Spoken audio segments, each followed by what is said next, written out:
हरे कृष्णा।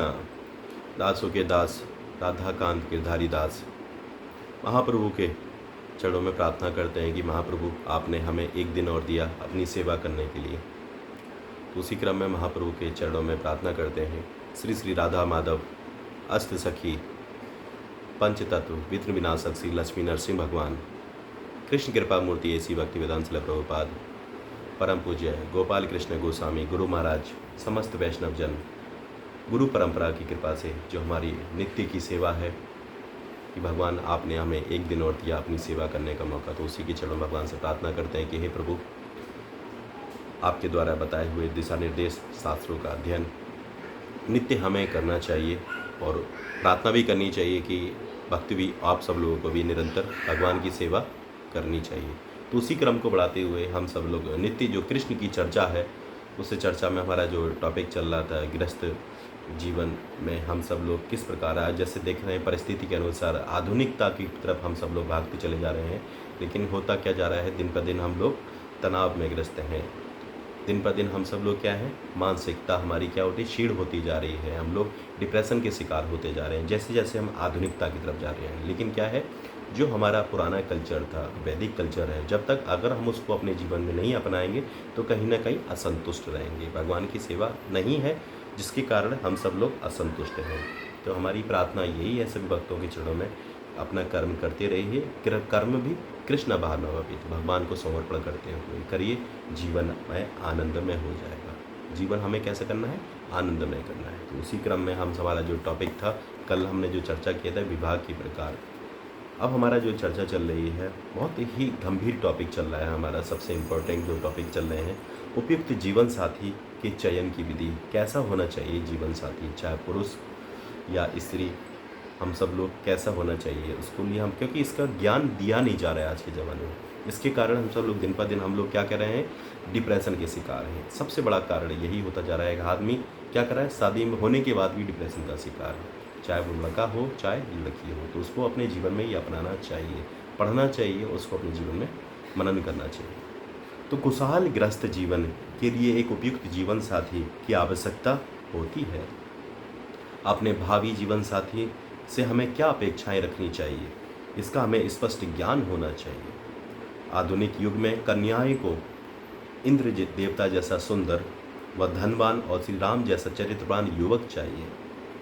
उसी पर्वत युवक भी एक युवती में उर्वशी की सुंदरता और सीता देवी जैसा संतित्व ढूंढते हैं। इसकी संभावना इस युग में न के बराबर है। हम पृथ्वी के निवासी हैं, जहां इंद्र जैसा सुंदर युवक व उर्वशी जैसी सुंदर अप्सरा मिलना असंभव है। तो श्री राम या सीता जैसा पात्र कहाँ मिलेगा।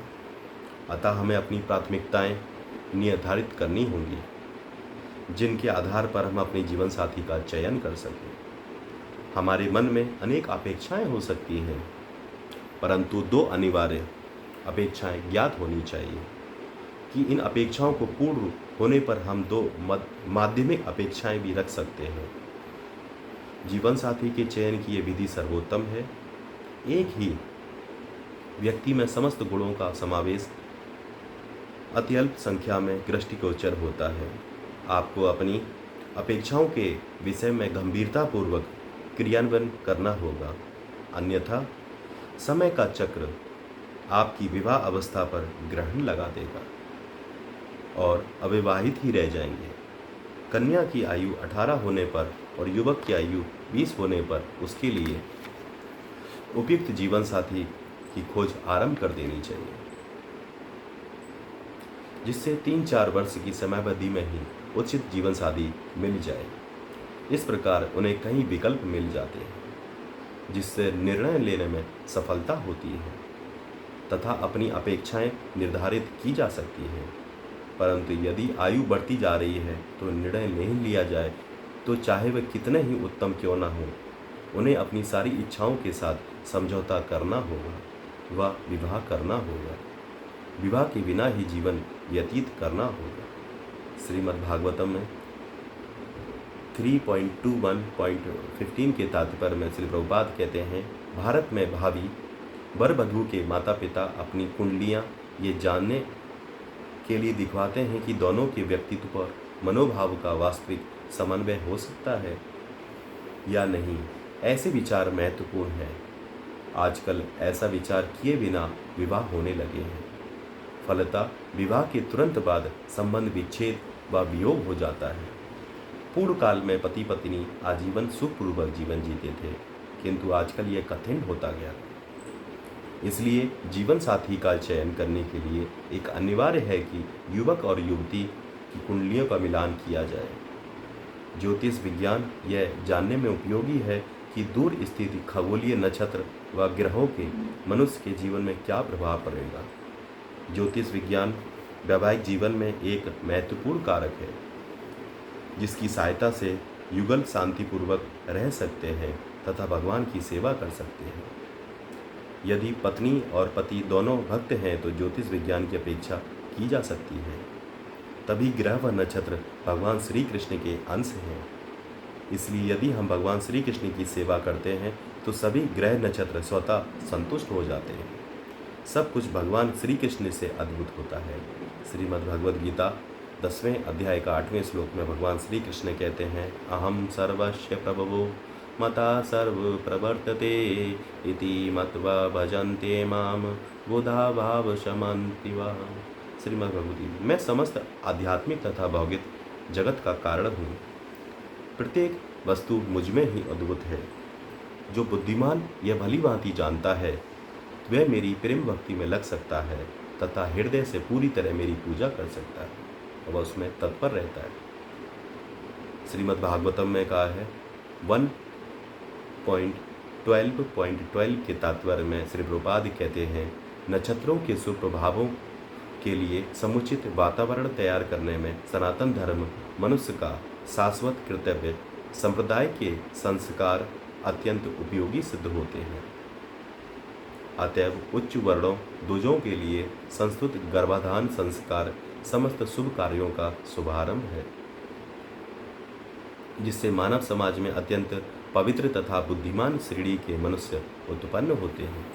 इस प्रकार उपयुक्त तथ्यों से स्पष्ट है कि किस प्रकार से शुद्धिकरण संस्कार के प्रभावी होने के लिए इन्हें निर्धारित समय पर संपन्न किया जाना चाहिए तथा अशुभ समय की अपेक्षा की जानी चाहिए। इस प्रकार हम समझ सकते हैं कि बिना परंपरागत वैदिक ज्योतिष की सहायता के इन संस्कारों, विशेषतः विवाह संस्कार, विवाह समारोह की योजना बनाना तथा इन्हें संपन्न कराना कितना कठिन है। व्यक्ति को एक विद्वान ज्योतिष के समक्ष जाना चाहिए जो सही गणना कर सके तथा जिससे संस्कार उत्तम परिस्थितियों में संपन्न हो। जिस प्रकार ग्रह नक्षत्र उत्तम रूप में व्यवस्थित हों। प्रत्येक संस्कार को संपन्न करने के लिए शुभ व अशुभ समय की संस्कृति होती है। अपने भावी जीवन साथी का चयन बाह्य रूप से आधारित नहीं होना चाहिए, अपितु उसके आंतरिक सौंदर्य पर आधारित होना चाहिए। आंतरिक सौंदर्य का यहाँ तात्पर्य है कि भक्ति पूर्ण पुरुषोत्तम भगवान श्री कृष्ण को कितना समर्पित है। श्रीमद् भागवतम में भगवान श्री कृष्ण रुक्मणी देवी से कहते हैं, हे सर्वाधिक आदरणीय, मुझे अपने सारे आवासों में तुम जैसा प्रेम करने वाली अन्य पत्नी ढूंढे नहीं मिलती।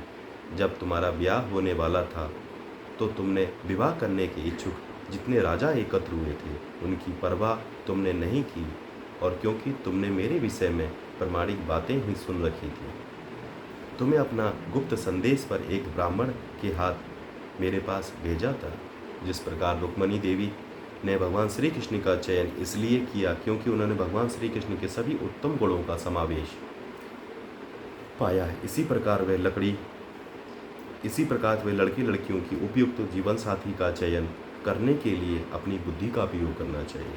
रुक्मणी देवी श्रीमद् भागवतम में कहती है, ब्राह्मण द्वारा पढ़े जा रहे अपने पत्र में श्री रुक्मणी जी ने कहा, हे जगत के सौंदर्य, आपके गुणों के विषय में सुनकर जो सुनने वाला है कि कानों में प्रवेश कर उनकी शारीरिक ताप को दूर कर देता है, और आपके सौंदर्य के बारे में सुनकर जो देखने वालों की सारी दृष्टि संबंधी इच्छाओं की पूर्ति कर देते हैं। हे कृष्ण, मैंने अपना निर्जल मन आप पर स्थिर कर दिया है। हरि हरि बोल। अगर आप चाहते हैं आपके नंबर पर नित्य श्रीमद् भगवद गीता का श्लोक शाम को कृष्ण कथा मिलती रहे तो आप 9411166837 पर हरे कृष्णा भेजें। दासों के दास आप सभी भक्तों से यही प्रार्थना करता है कि आप भी अपने साथ साथ अपनों का कल्याण करना ना भूलें।